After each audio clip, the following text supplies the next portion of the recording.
फुल nation विरुद्ध नेपालको पहिलो ऐतिहासिक जीत, जसमा नेपालले 19 रनबाट म्याच जितेको छ वेस्ट इन्डिज विरुद्ध। बधाई बधाई बधाई बधाईको पात्र हाम्रो हुनुहुन्छ कुशल भुर्तेज्यू। उहाँलाई सलाम छ, ग्रेट म्यान। ब्याटबाट केही गर्न सकेन, तर थ्रोबाट हिट विकेट, बलिङ एकदम बवाल। 3 विकेट, 4 विकेट, नो 3 विकेट। उहाँले 3 विकेट निकाल्नु भयो। एउटा थ्रोबाट रन आउट, एउटा हिट विकेट, अर्को क्याच आउट। जेसन होल्डरको विकेट लिने कुशल भुर्तेल, त्यहीबाट गेम हाम्रो हातमा आयो। एक समयमा यस्तो लागिरहेको थियो कि सोम्पल दाई म्याच चाहिँ एकदमै सजाएर झोलीमा दिनुभयो वेस्ट इन्डिजको, तर एकैछिनपछि आउनुभयो हाम्रो करण केसी। उहाँले 2 विकेट लिनुभयो र गेम नै समाप्त भयो। जसरी हाम्रो इर्ली विकेट गएको थियो आसिफ र कुशलको, एक समयमा लागिरहेको थियो कि 110-120 सम्म मात्र नेपाल सक्छ, तर जसरी साझेदारी भयो रोहित पौडेल र कुशल मल्लको बिचमा, एकदमै तारिफको हकदार हुनुहुन्छ उहाँहरू।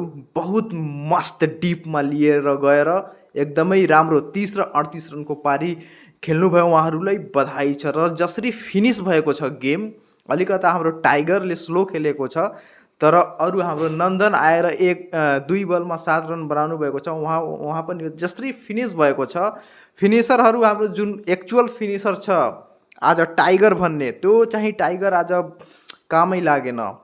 तर हाम्रो अर्को टाइगर हुनुहुन्छ गुल्सन, गुल्लु भैयाले एकदमै मजाले छक्का चौका हान्नु भएको छ। 2टा एकदमै स्ट्रेटैमा हानिदिनु भएको छ, एकदमै बवाल। कमेन्टेटर भनिरहेको थियो यो त साइडमा हान्ने बल थियो, यो त सिधै हानिरहेछ।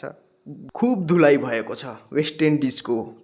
यो जसरी यिनीहरू हामीलाई मकिङ गरेको थियो, यो कमजोर टिम पठाएर, कमजोर के भनौँ, सी टिम या बी टिम भनौँ नि यसलाई, जसरी मक गरेको थियो तिनीहरूको मेन टिमले, नेपाल यो सानो टिम हो, यिनीहरू नै हराइदिन्छन्। गजबको मुँह तोड जवाब दिएको छ नेपाली टिमले। अब बोलाएर लिएर आऊ मेन टिमको प्लेयरहरूलाई। सबैलाई बधाई छ, र स्पेसली नेपाली क्रिकेटको फ्यान। यो ऐतिहासिक क्षण जो त्यहाँ शारजाहमा भएको छ, भाइ साहब मलाई त निद्रा लागिरहेको थियो, तर यो क्षणको म साक्षी बन्न चाहन्थेँ र आज भएछु। मजा आयो, अहिले नै सुट गरिरहेको छु भिडियो। बाँकी तपाईँ कमेन्ट बक्समा लेख्नु होला तपाईँ कति एक्साइटेड हुनुहुन्छ यो जितको लागि। यो सिरिज पनि आफ्नै हो के गाइज। बाँकी आजको भिडियोमा यति नै। तपाईँहरू आफ्नो सपोर्ट चाहिँ देखाइदिनु होला। धन्यवाद।